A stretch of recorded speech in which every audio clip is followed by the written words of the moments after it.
study by Gospel and Mission, case study in Bible. And in this show, we explain and pick some case study in the Bible, some characters in the Bible, some life of the people in the Bible, compare them with this generation. So the person we'll be talking about is Joseph. But before that, I would like to do some introduction. My name is Michael Elemo. You might not be familiar with me, but I'm the man behind the scene of Gospel and Mission. So, and with me in the studio is Samuel. Welcome to the show, Samuel and Ola. So my first question is that if you were Jacob and you had to work for 7 years in Laban's house, you understand my point? So, and Laban you had to work for 7 years for Rachel. After that, so there's this culture in Laban's family. So you had to, like, the elder sister had to marry before the younger sister. If you were in Jacob's shoe, what would you have done? Compare this to this generation.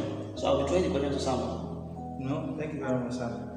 Actually, you can say he actually had the patience and had the determination for what he wants. You know, he actually know what he wants. So that is Rachel.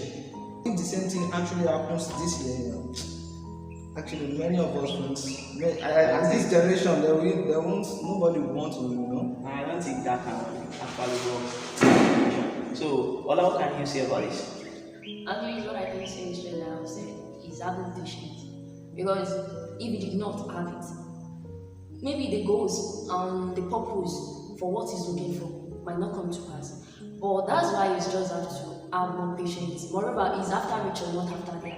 So that's why you try to work hard. But in this generation, it will be somehow very hard, but we don't have any choice because we just have to be patient. In everything you have to do in this life, you have to have patience. Because patience is just like the key to success. So, and the success of Jacob was actually Rachel. You understand my point? Yes. So you have to be patient. So my second question goes, Joseph dreamed about binding some sheaves in the field. So he dreamed that his brother's sheaves were bowing for his own sheaves. So he had to go to the field and tell his brother, brother, I dreamt that I saw your sheaves bowing for my own sheaves in the field. So, is it advisable for you to tell someone about your dream, especially when it's a dream of success? So, Ola, I'll start from you. To me, I would say it's not advisable, and sometimes it is. In terms of your parents, if you're talking to your parents about it, they will know what to do, they will know what things to do. And for you just have to pray on it. Pray to God, ask God for direction. And for you telling a friend is very dangerous sometimes because we don't know who is good and we don't know who is bad. We only see the eyes, but we can't see the inner mind. So to me, I would just advise you to tell someone very close to you, like your parents, that you know you can trust. Or go ahead to tell your pastor, someone that you really trust, that you know that can help you. And you to yourself, you can pray to God for more direction so that the dream might come true. Okay. Do you actually know that he actually told his brother and actually told his father, but his father was like, shut up your mouth, you're too young for all this, you can't do all this, you understand? So Samuel, what would you have done if you were Joseph? Thank you very much, sir. Actually, I would have told someone that is close to me. But in some cases, there are some things that, you know, this generation, now we are bringing it to this generation, right? Yes. So now, there are some parents that they don't deserve some, you know, some personal stuff. You don't need to tell them. Not all parents.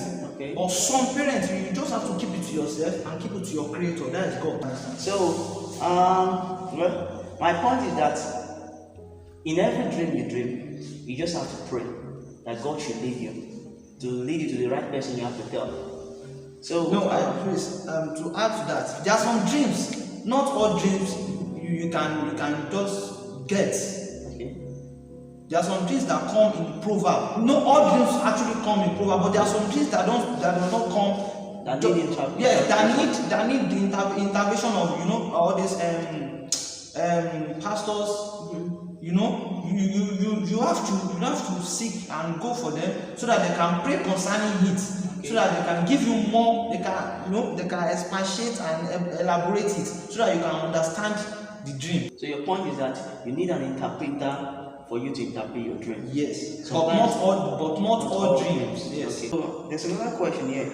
Can a Christian of nowadays keep their faith if they were in the shoes of Joseph?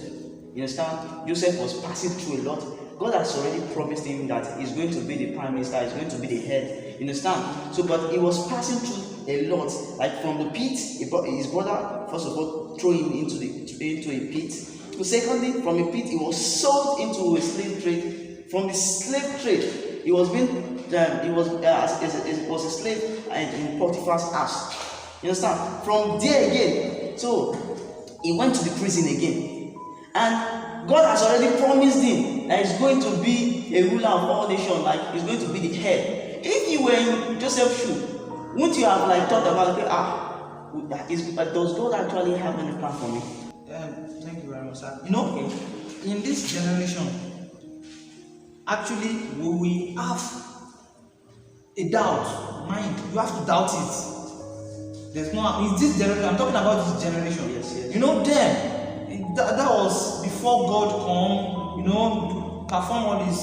So in this generation, we have to doubt that we are passing through all these difficulties, we are passing through all these challenges. You have to think, is this thing real? God, are you even some prophets or pastors? If God have promised for them, they will still ask from God, God, is your promise still going? Am I still in the way that this promise can come to pass?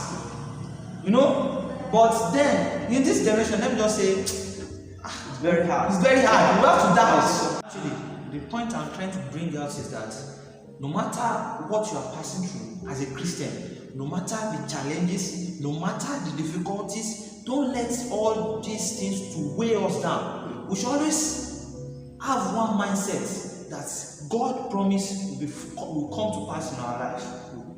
So, Allah, what can you say about this? Well, what I can say is that it will be very hard. But if you open our Bible to Psalm 91, it said, "He who dwells in the secret place of the Most High shall abide under the shadow of the Almighty." So no matter how tough it might be, no matter what you're passing through, if you can control yourself, if you can stand in Him, if you can believe in Him, no matter what, you will surely overcome it. You will surely pass through everything. That's a nice one.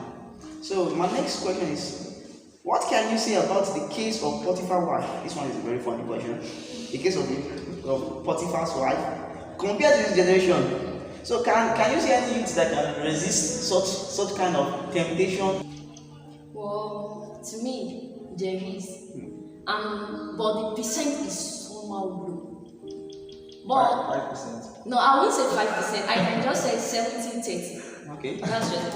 But if you know you are in Christ, because the Bible said, these are the things of the flesh: fornication, adultery, etc. If the spirit can overcome the flesh, no matter what, you will surely overcome. That's just it. Okay.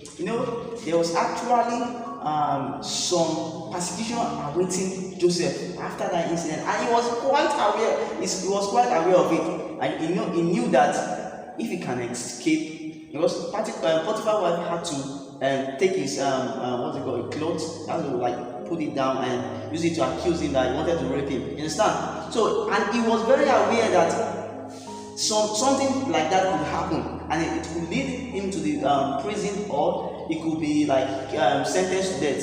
So, what can you say about that? In this case, we have to flee. I mean, you have to run. So fornication is just like a temptation from the devil. You don't even. I have a father in the Lord. He told me, he said, whenever he wants to pray for a lady, and he puts his hand on the lady. So if he feels somehow, that next thing that you do, you just stand up and pray for the lady without touching her and tell her to go. That means the lady has the spirit of fornicating, or the spirit of you can use it as fornication. So in this case, we have to run. Okay, we have to run.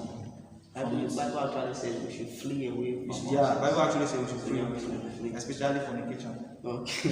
Yes. Okay. So because of our time, so I have to minimize my questions. So if you were Joseph, what would you have done to your brothers? You know, his brothers actually sold him to the slave trade, and when it's a famine time, they had to come to Egypt for food and something. And instantly, he saw his brother and he was like, I know you. These are my brothers. You understand? So if you were in Joseph's shoes, what would you have done? No, in this generation, it will be very difficult. You know, you first of all think back. You think what you have passed through. You think everything. You think your father. Okay, before you just take the decision. You know, to me, you won't pay evil with evil. Okay. Yeah. But it will be very, very hard. Very like.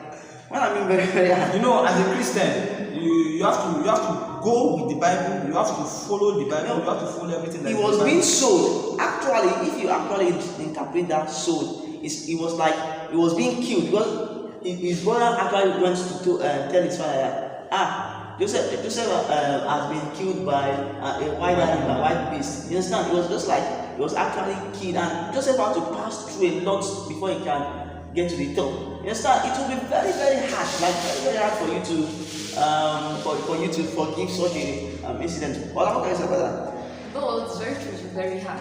But to me, since you are now comfortable, you are now okay. Now I'm born again. He's born again before, but he's okay. He can do anything on his own. He's a ruler, and those people are coming to him to come and beg for food. Okay. What else do you want him to do? He will feel pity. Jesus Christ as a case study. Despite the fact he was persecuted, he was nailed on the cross. He said, Father, forgive them, for they do not know what they were doing. We can also use Stephen as a case study.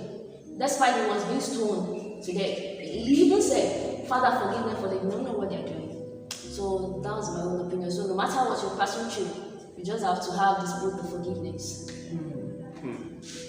That this can happen in this generation. I doubt it. So lastly on the show, the last question for today is, how did the life of Joseph showcase the supremacy of God? To me, since God is our potter and we are the clay, Jesus has already molded everything accordingly. So the clay that is remolded, everything we just have to showcase no matter what. So to me, since Joseph already told his brother that you did not offend me, you did not do anything to me, but everything has been ordained by God because God has already ordained us. So no matter what, even if he's not going to show it, the thing is still going to come out. Despite the fact that he passed through a lot of hardship and pains, and it was like God had to let him pass through those process before he can get to the top and be the supreme the prime minister in Egypt.